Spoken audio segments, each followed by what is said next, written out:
और आप कह रहे हैं कि मंदिर मैं बनाया हूँ। उस समय स्वर्गीय राजीव गांधी जी ने कहा था कि मैं मंदिर हट करके बनाता हूँ, तो श्री लाल कृष्ण आडवाणी जी, आरएसएस, विश्व हिंदू परिषद और बजरंग दल ने कहा था कि हमें भूगर्भ चाहिए, नहीं तो कोर्ट के फैसले का इंतजार करिए। तो राम मंदिर आपने बना।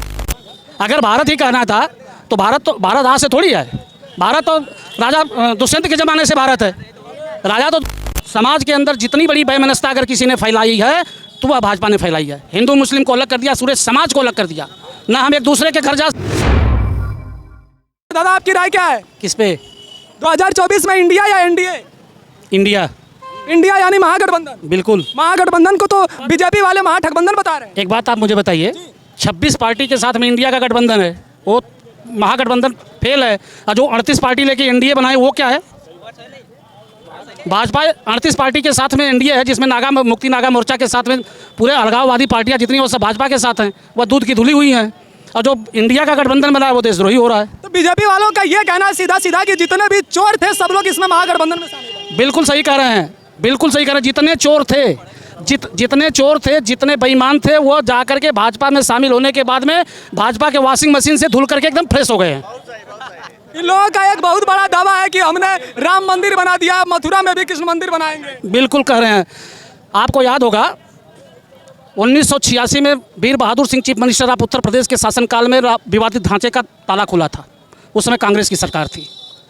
और आप कह रहे हैं कि मंदिर मैं बनाया हूँ। उस समय स्वर्गीय राजीव गांधी जी ने कहा था कि मैं मंदिर हट करके बनाता हूँ, तो श्री लाल कृष्ण आडवाणी जी, आरएसएस, विश्व हिंदू परिषद और बजरंग दल ने कहा था कि हमें भूगर्भ चाहिए, नहीं तो कोर्ट के फैसले का इंतजार करिए। तो राम मंदिर आपने बनाया कि कोर्ट ने बनाया है? कोर्ट के आदेश से राम मंदिर बना है, न कि आपके आदेश से बना है। पर बीजेपी वाले पूरा श्रेय तो बीजेपी नेता को देते हैं कि उन्होंने सारी कोशिश करी है। बिल्कुल, वो उनका काम है। बीजेपी वाले तो ये भी कहते हैं कि भारत देश जो है 2014 के बाद आज़ाद हुआ है। 2014 से पहले तो आज़ाद नहीं था। इंडिया को भारत किया जा रहा है, क्या कहना चाहेंगे? अब इंडिया को भारत कह लीजिए, चाहे भारत को इंडिया कह लीजिए, बात बराबर है। अगर भारत ही कहना था तो भारत आज से थोड़ी है। भारत तो राजा दुष्यंत के ज़माने से भारत है। राजा दुष्यंत के ज़माने से भारत है, आज से भारत तो है नहीं।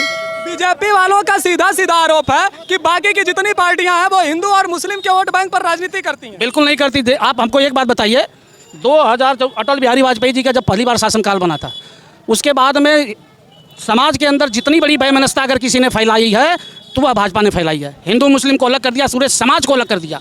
ना हम एक दूसरे के घर जा सकते हैं, ना कुछ कर सकते हैं। यह तो कह रहा है कि हम सारी योजनाएं सभी वर्गों के लिए लेकर आ रहे हैं, किसी पर्टिकुलर धर्म के लिए नहीं। तो आप प्रधानमंत्री क्या ऐसे ही देश के नहीं बने हैं? प्रधानमंत्री है ना देश के, तो जो योजना लागू करेंगे वो जो हिंदुस्तान की 1.5 अरब जनसंख्या है उसको लागू होना है, उसको मिलना चाहिए। आप मुझे बताइए, महंगाई चरम सीमा पे, उस पर कोई बात नहीं करता।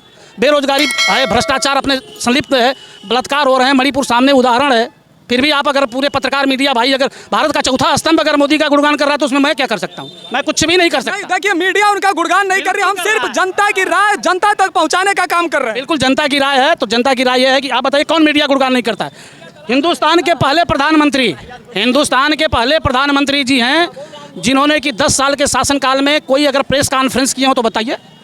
एक कोठरी के अंदर बैठ के मन की बात कहना अलग बात है और प्रेस कॉन्फ्रेंस करके जवाब देना अलग बात है। और कुछ अब चलें हम।